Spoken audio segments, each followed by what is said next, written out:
우리 모두는 은혜 안에서 살아갑니다. 모든 것이 은혜였다 하는 것이 요즘 우리 극장가에서도 이렇게 불려지는 우리 그런 고백이기도 합니다만은, 사실 우리 모두는 은혜 없이 살아갈 수가 없습니다. 하늘에서 내리는 눈과 비도 그냥 떨어지는 것이 아니지요. 물론 자연과학을 설명할 때는 그냥 하나의 대기의 순환이다, 이렇게 우리가 현상을 설명하는 것입니다. 과학은 현상을 설명하는 언어이지 근본된 원리까지를 밝히지는 못합니다. 물론 물리적이고 기계적인 원인들을, 인과를 찾기는 합니다만은, 그 물이 사실은 땅에 떨어져서 생명을 살리는 물이 된다 하는 것은 과학이 밝히지 않는 것이죠. 하나님께서는 자연을 통하여서 우리 가운데 놀라운 생명을 주신다 하고 말씀하십니다. 오늘 우리 성경을 보면 그렇습니다. 우리 첫 번째 슬라이드를 한번 보시면은요, 하나님께서 이렇게 비와 눈을 내리셔가지고 나무를 자라게 하시고 열매를 맺게 하셔서 마침내 우리에게 양식을 주십니다. 소리 없이 내리는 눈과 비가 그냥 내리는 것이 아닙니다. 우리의 생명을 위한 하나님의 보호 장치라 하는 거예요. 그래서 이사야 55장 10절에서는 이는 비와 눈이 하늘로부터 내려서 그리로 되돌아가지 아니하고 땅을 적셔서 소출이 나게 하며 싹이 나게 하여 파종하는 자에게는 종자를 주며 먹는 자에게는 양식을 줌과 같이, 그렇게 말씀하고 있는 거예요. 하나님께서는 자연의 은혜를 통해서 우리로 먹고 살아갈 수 있는 삶을 살게 하는 거예요. 이거는 모든 인류에게 다 주신 일반적인 은혜라 말입니다. 그런데 은혜는 일반적인 은혜만 있는 것이 아니고 특별한 구원의 은혜가 있습니다. 비와 눈만이 아니라 하나님의 말씀의 양식이 있다, 그런 거죠. 이사야 55장 11절은 그래서 이렇게 기록하고 있습니다. 같이 한번 읽어보십시다. 내 입에서 나가는 말도 이와 같이 헛되이 내게로 되돌아오지 아니하고 나의 기뻐하는 뜻을 이루며 내가 보낸 일에 형통함이니라. 무슨 말입니까? 하나님의 입에서 나가시는 말씀도, 자연도 허투루 돌아오지 않게 하는데 하나님에서 나오는 말씀도 결코 허투루 돌아오지 않고 하나님 뜻을 반드시 이루고 모든 하나님의 일에 형통함이 되게 할 것이다. 그렇습니다, 여러분. 우리 하나님께서는 자연을 통하여서 일반적인 은혜를 주시고 모든 믿지 않는 자 믿는 자 다 주시는 거예요. 말씀의 은혜는 하나님의 백성들에게만 주시는 은혜예요. 믿지 않는 이들은 알 수 없는 은혜예요. 그런데 말씀을 가진 백성들에게는 하나님께서 특별하게 은혜의 말씀으로 그 삶을 인도해 주시는 것입니다. 그럼 우리는 어떤 은혜를 누리고 살아갑니까? 우리가 누려야 될 은혜는 어떤 것입니까? 오늘은 우리 그 은혜를 크게 한 세 가지 정도로 좀 나누어서 우리 함께 살펴보면서 말씀 안에서 그런 큰 은혜를 누리시는 우리 모두가 되시면 좋겠습니다. 먼저 첫 번째 은혜, 혜택입니다. 하나님의 말씀은 우리 성도의 신분과 존재를 새롭게 합니다. 우리가 새로운 백성이 되는 것입니다. 우리가 다 잘 아는 이 성경 말씀 중에 에스겔 37장이 있습니다. 이 에스겔 37장에는 하나님께서 에스겔을 데려가셔가지고 이 마른 뼈가 가득한 골짜기에 세우시는 것을 볼 수 있습니다. 우리 그림 한번 보여주시죠. 우리 캄보디아에 가보시면은요, 여러분, 이 사람 뼈를 가지고 탑을 만들어 놓은 게 있습니다. 이 한 뼈를 본다는 게 우리가 글로 읽을 때는요, 그냥 단순한 것 같아요. 근데 막상 그 뼈를 보고 있노라면요, 그 앞에 가면 그냥 그 큰 짓눌림 때문에 숨조차 제대로 쉬기가 좀 힘들어요. 그런 고통이 있는 곳이 뼈들에 모인 곳이에요. 근데 하나님께서 에스겔을 지금 여기로 데려가신 거예요. 근데 하나님 뭐라고 말씀하십니까? 에스겔에게 그들에게 대언하라 그래요. 하나님의 말씀을 선포하라 그래요. 그랬더니 처음에는 이 뼈들이 어떻게 됩니까? 살이 붙고 힘줄이 생기고 가죽이 생깁니다. 여전히 생기가 없었습니다. 그래서 생기에게 대언하라 했더니 생기를 향하여 외칩니다. 그랬더니 죽은 뼈가 이런 군대가 된 거예요. 죽은 사람이 아니면 죽어 있는 자가 아니에요. 뼈가 이미 죽은 지 오래된, 그래서 뼈만 남은 이 뼈가 다시 살아났어. 하나님의 군대가 되었다. 실로 놀라운 일이죠. 우리 여기까지 보시면 될 것 같아요. 그렇죠. 그래서 여러분, 어떻게 이런 일이 가능하겠습니까? 어떻게 뼈가 변화되어서 군대라고 하는 새로운 존재로 바뀔 수 있냐 말입니다. 요한복음 1장 1절은 그 이유를 이렇게 설명합니다. 태초에 말씀이 계시니라. 이 말씀이 하나님과 함께 계셨으니 이 말씀은 곧 누구시라고요? 하나님이시니라. 어떻게 이런 일을 합니까? 하나님이 일으키신단 말이에요. 내 말을 대언하라, 내 말을 선포하라고 하셨는데, 선포하고 나니까 뼈가 죽은 자가 아니에요. 뼈가 생명을 가지는, 소명을 가진 군대의 존재로 변화되어지는 거예요. 그래서 여러분, 말씀이 하나님이세요. 말씀이 바로 예수 그리스도란 말이에요. 말씀이 바로 생명이고 말씀이 바로 빛이시란 말이에요.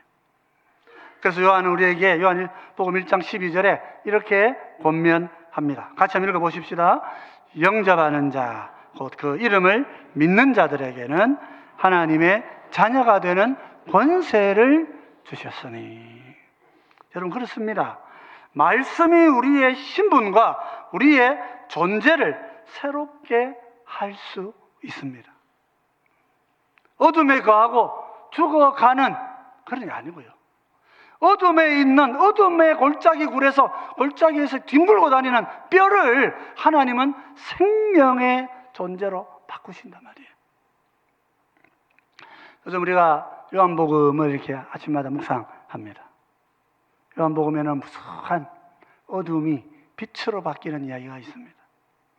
남편을 6명이나 두었던 수가성 여자는 사람이 싫어서 도망다니다가 예수님을 만나고는 복음을 전하는 전도 부인이 돼요. 현장에서 가늠하다가 잡힌 여자, 돌 맞아 죽기 직전의 여자는 예수님을 만나고서는 경건한 믿음의 여인으로 존재가 바뀝니다. 날 때부터 소경된 사람들에게 손가락질 받던 그 사람이 예수님을 만나고 나서는 생명의 사람으로 존재가, 신분이 변화되는 것입니다. 이 모든 것들은 말씀이 일으킨 역사란 말이에요. 여러분, 내 인생은 어떻습니까? 나도 마른 뼈같이 혹시 무의미하고 덧없는 인생을 살고 있다고 생각하지 않으십니까? 내 인생은 마른 뼈같이 골짜기를 굴러다니는 것처럼 그런 인생이라고 생각되지 않으십니까? 남편을 6이나 두고도 사람들을 만날 수 없어서 도망다니는 인생이 내 인생이라고 생각하지는 않습니까? 생계를 위해서 더럽고 추악한 일이라도 하고 살아야 먹고 살 수 있는 인생이구나. 날 때부터 사람들에게 손가락질 받으면서 비전과 꿈이 없이 살고 있지는 않습니까? 누구라도 상관이 없어요. 어떻게 살아셨더라도 상관이 없어요. 말씀을 만나면 모든 사람이 변화되는 것입니다. 왜 그렇습니까? 말씀이기 때문에. 마지막 슬라이드 한번 보여주시죠. 말씀이 마른 뼈를 하나님의 군대로 바꾸듯이 우리의 신분과 존재를 새롭게 하시는 능력이기 때문에 그렇다 말입니다. 오늘 이 자리에 계신 우리 모두가 다 말씀을 만나서 내 존재와 신분을 새롭게 하시는 그런 귀한 하나님의 백성들이 되시기를 주의 이름으로 축원드립니다. 여기에 머무르지 않습니다. 두 번째 은혜가 있지요. 말씀은 우리의 삶을 보호합니다. 말씀 방황하는 자의 길을 보호하시고 인도하시는 하나님의 능력이란 말이에요. 우리가 재작년이죠. 벌써 이제 그렇게 됐습니다. 우리 재작년 대강절에 하나님의 이름의 뜻을 공부한 적이 있습니다. 재작년이니까 여러분 기억이 하나도 안 나실 수도 있습니다. 네, 그때 보면 여호와 이레라는 단어의 뜻을 공부를 한 적이 있습니다. 이레라는 말은 본다 그런 뜻인데요. 여기 적으면 이렇게 적힙니다. 여기 보면 우리말은 왼쪽에서 오른쪽을 읽어가죠. 히브리어는 오른쪽에서 왼쪽으로 읽어야 되는 거예요.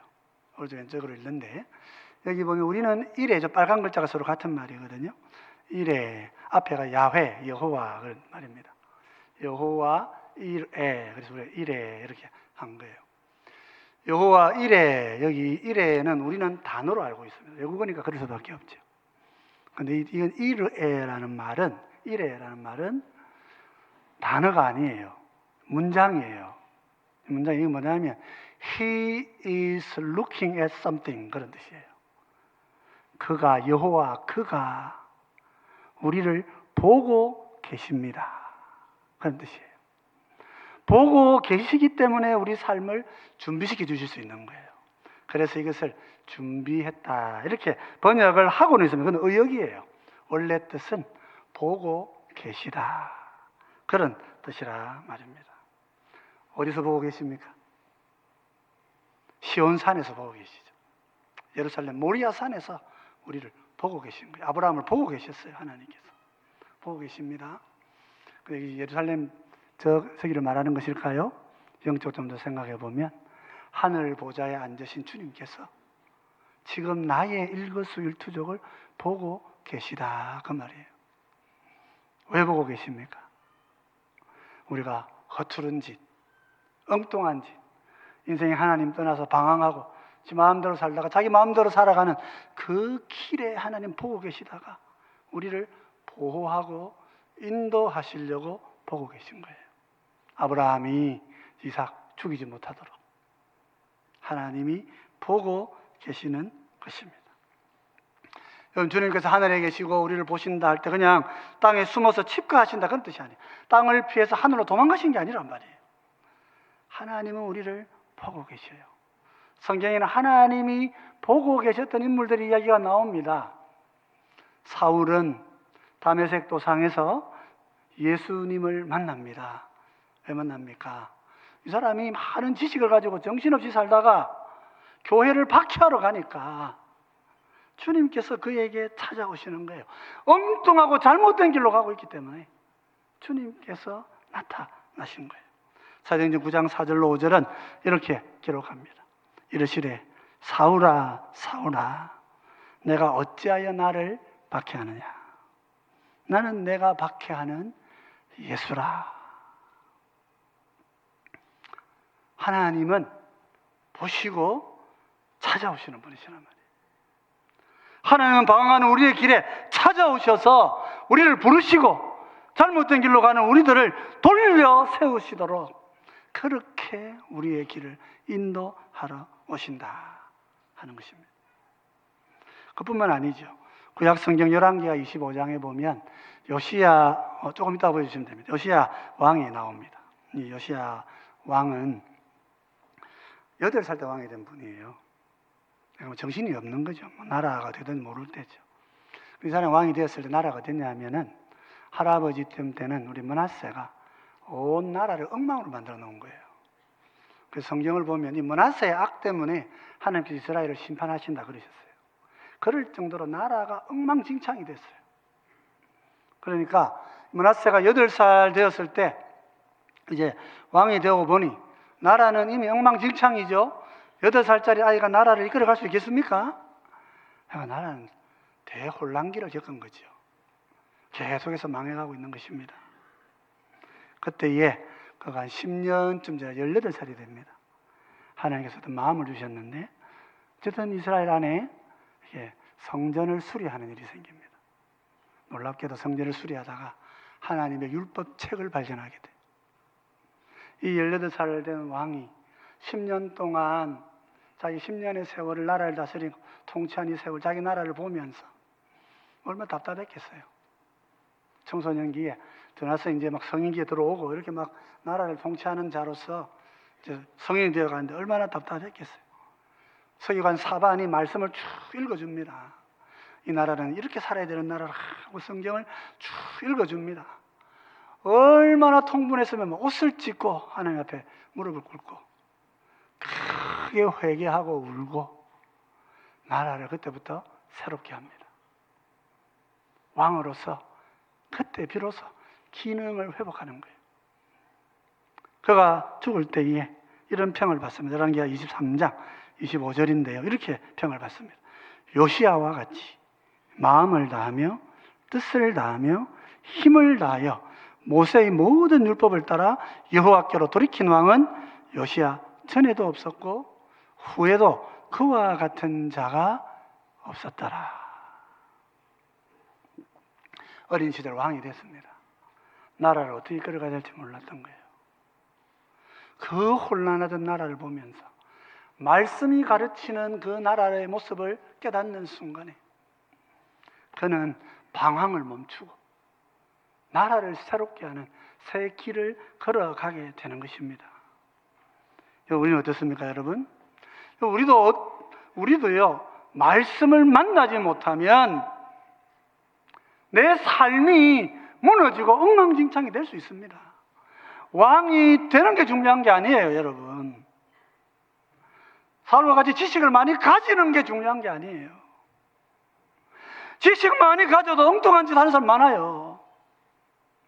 왕이 되어도 뭐 해야 될지 몰라서 방황하는 사람들이 많아요. 목사가 돼서 뭐 해야 될지 모르는 사람도 많고요. 장로가 돼서 뭐 해야 될지 모르는 사람들이 많아요. 이 나라 정치를 살리는 진정한 길은 정치인들이 말씀을 만나야 되는 거란 말이에요. 말씀이 없으면 뭐가 되느냐는 하나도 안 중요한 거예요. 왜 그렇습니까, 여러분? 우리 슬라이드, 마지막 슬라이드 한번 보여주십시오. 말씀이야말로 방황하는 우리를 보호하고 인도하는 우리 삶의 지침이란 말이에요. 말씀이 하나님이시고 말씀이 지침이시기 때문에 말씀에 인도함이 없는 인생은 무엇이 되느냐는 하나도 안 중요한 것입니다. 국무총리가 대통령이 나라 팔아먹으면 무슨 소용이 있겠냔 말이에요. 므낫세가 왕이 되었는데 나라를 그냥 송두리째 팔아먹는 왕이 되어버리지 않습니까?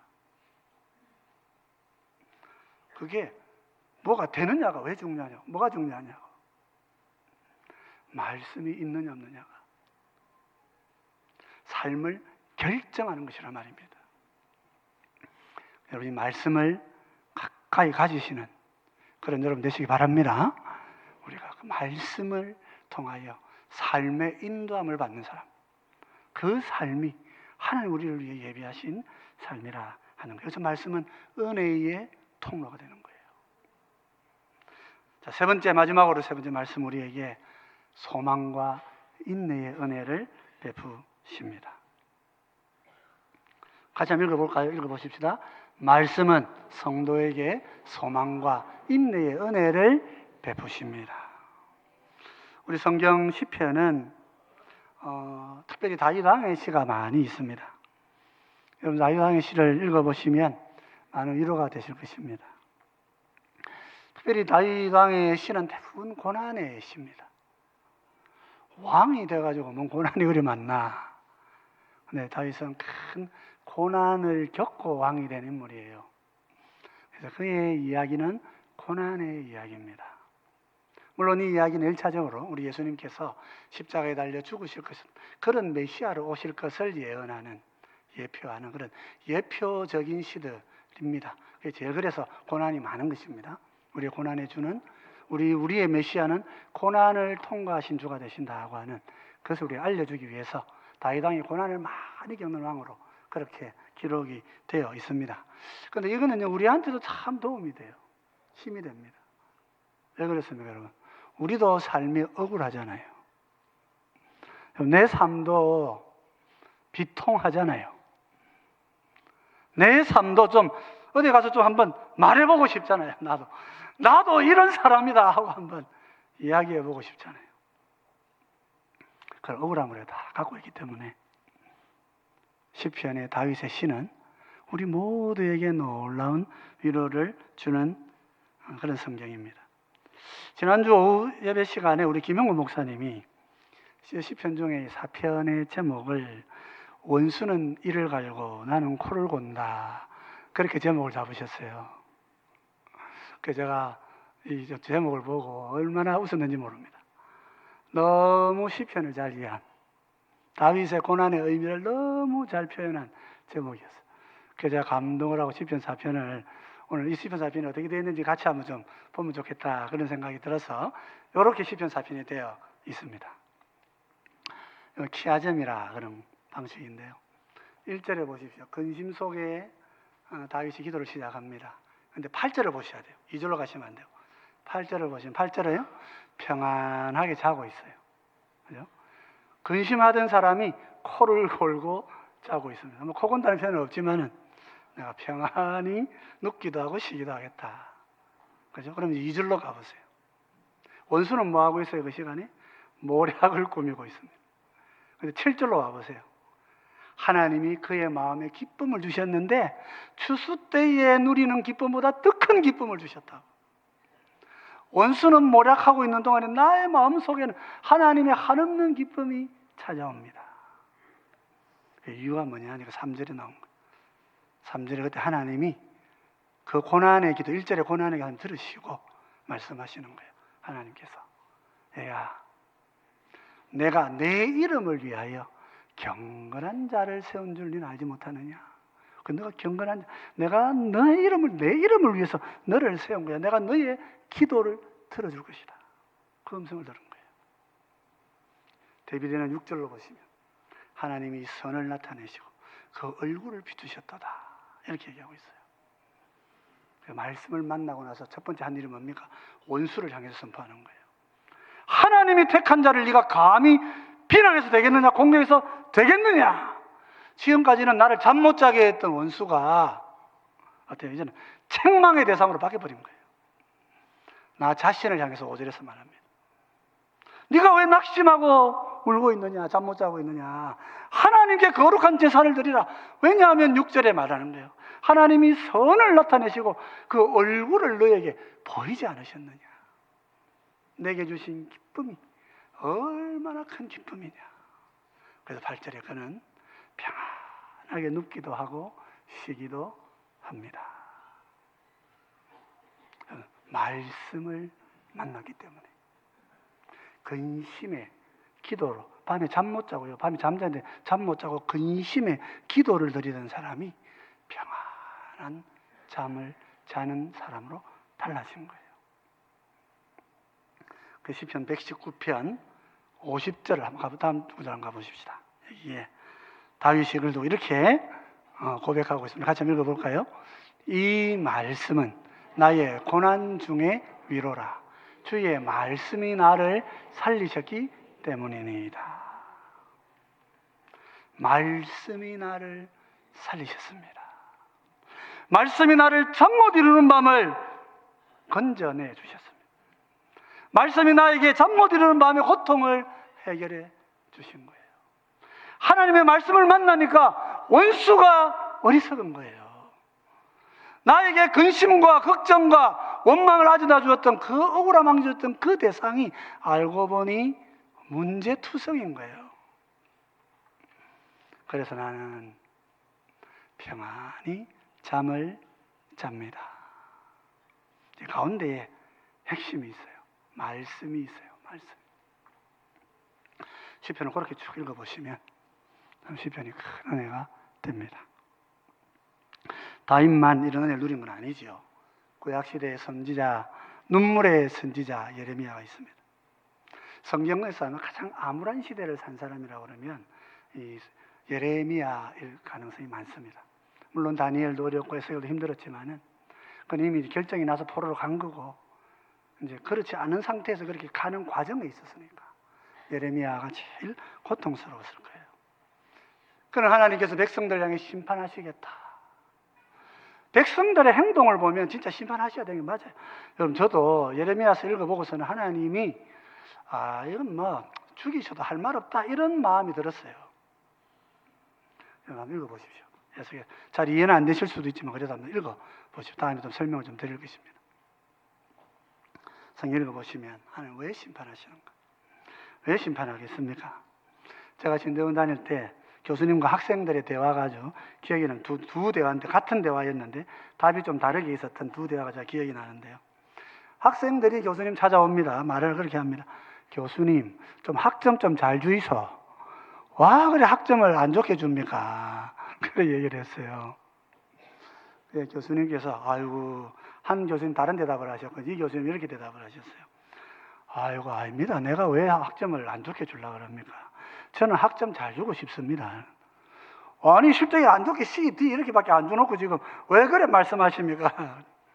아, 내가 C를 주고 싶어서 준 게 아니고 학생들이 쓴 글을 보면 그 글이 C 주세요, D 주세요 그렇게 해서 내가 C를 주고 D를 준 겁니다. 그렇게 말씀하신 거예요. 그렇죠. 하나님이 왜 심판하시겠어요? 하나님이 왜 우리를 책망하시겠어요? 우리의 죄 때문에 심판하시잖아요. 그죠? 물론 우리 연단하시려고 하는 어려움도 있습니다만은 고통 가운데 우리가 나아가는 것은, 우리가 들어가는 것은 하나님이 책망하시고 심판하시려고 하시는 거예요. 선지자가 그 마음을 모르지 않지만은 그래도 선지자도 백성을 보면서 마음에 그런 생각이 드는 거예요. 그래도 하나님 좀 더 참아주시지. 그래도 하나님께서 조금 더 기다려주시지. 그렇습니다, 여러분. 그게 사람의 마음인데요. 하나님께서 이 선지자를 향하여 이렇게 말씀하시는 거예요. 예레미야가 3장 21절 22절입니다. 이것을 내가 내 마음에 담아 두었더니 그것이 오히려 나의 소망이 되었사오면 여호와의 인자와 긍휼이 무궁하심으로 우리가 진멸되지 아니함이니이다. 선지자가 하나님께 들은 말씀이 있어요. 원망도 되고 안타깝기도 하고 백성들 향해서는 채찍을 때리고 싶고 그런 마음의 복잡함을 가지고선 예언을 선포하고 있는데 하나님께서 내가 그래도 남은 자를 남겨둘 것이다. 그 말씀에 하나님의 그 자비하심에 소망을 두고 믿음을 두고 그렇게 그가 인내하는 사람이 될 수 있었단 말이에요. 비록은 우리가 심판을 당하지만은 하나님께서 이를 다시 우리를 세우실 것이다. 꿈을 가진 사람이 될 수 있는 것입니다. 절망이 선포되는 자리에서 희망과 꿈이 노래 불려질 수 있게 하셨단 말이에요. 우리가 잘 아는 하박국, 하나님 와서 다 무너뜨리십시오. 처음에는 얼마나 불편한지 모릅니다. 어떻게 저 갈대 이방인이 이 우리 민족을 심판할 수가 있습니까? 공격할 수가 있습니까? 우리 어떻게 악인이 의인을 공격합니까?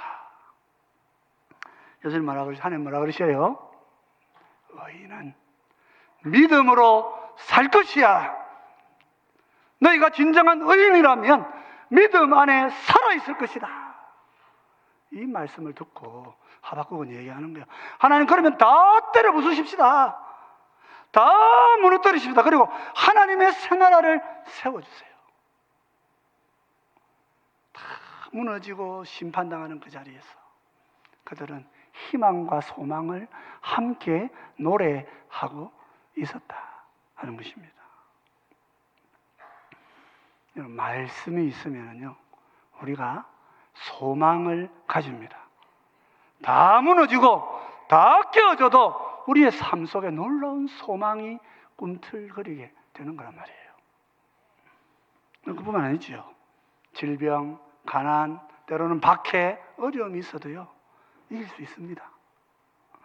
우리 신약 성경에는 박해가 와도 이긴 교회가 있습니다. 소망 가운데 이긴 교회가 있습니다. 데살로니가전서 2장 14절에서 사도 바울은 이렇게 데살로니가 교회에게 이야기합니다.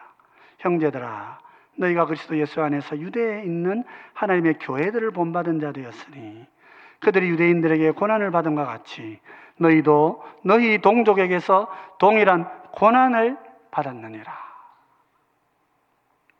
우리가 성도들에게 배워야 될 게 있습니다. 여러분, 성도 배워야 될 게 뭡니까? 믿음을 위해 고난받는 삶을 배워야 되는 거예요. 다른 성도들의 살아가는 삶 속에서 고난을 이겨가는, 아니 고난 없는 길을 피해 돌아다니는 그런 삶이 아니라 고난 중에도 소망을 잃지 않는 성도의 삶을 배워야 된단 말이에요. 저는 이번에 우리 신의 악단이라는 그 영화를 보면서 참 마음이 무거웠어요. 영화의 각색이긴 하지만 그게 사실인지 아닌지는 뭐 제가 확인 안 했습니다만, 거기 이 북한 땅의 이 나라의 엘리트들이 다른 사람의 생명을 위해서 살리려고 자기들이 죽는 길을 택해요. 여러분, 그것이 우리가 살아갈 수 있는 길이란 말이죠. 대선과 교회는 불과 몇 개월 안 된 교회입니다. 근데 그들은 배웠어요. 유대인들의 교회, 당시 핍박받던 유대인들의 교회, 유대인을 핍박했잖아요. 유대인들의 그 믿는 교회를 바라보면서 자기 민족에게 박해당하는 중에도 하나님을 향한 소망을 잃어버리지 않았다는 것입니다. 왜 그렇습니까? 말씀을 가졌기 때문입니다. 마지막 슬라이드 한번 보여주시면 좋겠습니다. 그렇죠. 말씀은 무엇입니까? 박해받고 낙심한 자에게 소망과 인내의 은혜를 베푸시는 능력이란 말이에요. 여러분, 하나님께서 우리에게 말씀을 주시면 내가 박해받고 고난받고 고통당하고 멸시당하고 어려움 겪는 중에도 인생의 미래를 향한 영원한 소망과 인내의 은혜를 누리고 살아가실 수 있습니다. 우리 기독교의 신앙은 잘 사는 것, 돈 많이 버는 것에 있지 않습니다. 고난 중에도 소망을 가지고 어려움 중에도 인내하면서 믿음의 길을 걸어갈 수 있는 능력이 우리에게 찾아온다 하는 것이란 말이에요. 그럼 사랑하는 성도 여러분, 우리 말씀은 은혜의 통로입니다. 말씀을 가지실 때에 우리의 삶은 신분과 존재가 변화됩니다. 누구라도 상관없습니다. 장녀라도 괜찮습니다. 앞 못 보는 장님이라도 괜찮습니다. 누구라도 주님 안에서 신분과 존재가 바뀔 수 있습니다. 주님 안에 있으면 하나님의 인도함을, 보호함을 받을 수 있습니다. 여호와 이레의 하나님께서 저 하늘에서 부릅뜬 눈으로 우리의 삶을 감찰하시고 잘못된 길로 가실 때 찾아오시고 길을 몰라 방황할 때 안내를 해주시고 인도해 주십니다. 말씀이 함께 있는 자는 소망을 잃어버리지 않습니다. 이 세상이 아무리 박해하고 이 세상이 아무리 핍박하더라도 우리는 결코 소망을 잃어버리지 않을 것입니다. 왜 그렇습니까? 말씀이 생명이에요. 말씀이 빛이시기 때문에 그런 것입니다. 요한복음 1장 4절은 이렇게 기록하고 있습니다. 다 같이 한번 읽어보십시다. 그 안에 생명이 있었으니 이 생명은 사람들의 빛이라. 말씀 안에, 예수님 안에 생명이 있습니다. 이 생명 우리 모두를 인도하는 빛입니다. 이 빛을 붙들고 살아가는 우리 모두는 결코 이 땅에서 쓰러지거나 무너지거나 옛 어둠의 존재에 머무를 수 없습니다. 성도는 빛을 향해 다시 일어나는 존재이기 때문에 그런 것입니다. 그러므로 성도 여러분, 우리가 지난주에 이 말씀이 신구약 성경 전체가 예수님을 증언한다고 배웠습니다. 예수님 안에는 생명이 있습니다. 예수님 안에는 빛이 있습니다. 이 말씀을 읽고 이 말씀을 암송하고 이 말씀을 나누고 이 말씀을 전하고 살아갈 때에 하나님께서는 우리의 삶을 새롭게 하시고 우리의 삶을 인도하시고 하나님께서는 우리의 삶에 영원한 소망이 되어 주시는 분이시라 말이죠. 이 말씀을 항상 마음에 간직하시고 읽으시고 외우시고 나누시고 전파하면서 천국의 큰 은혜를 누리는 우리 모두가 되시기를 주의 이름으로 축원드립니다.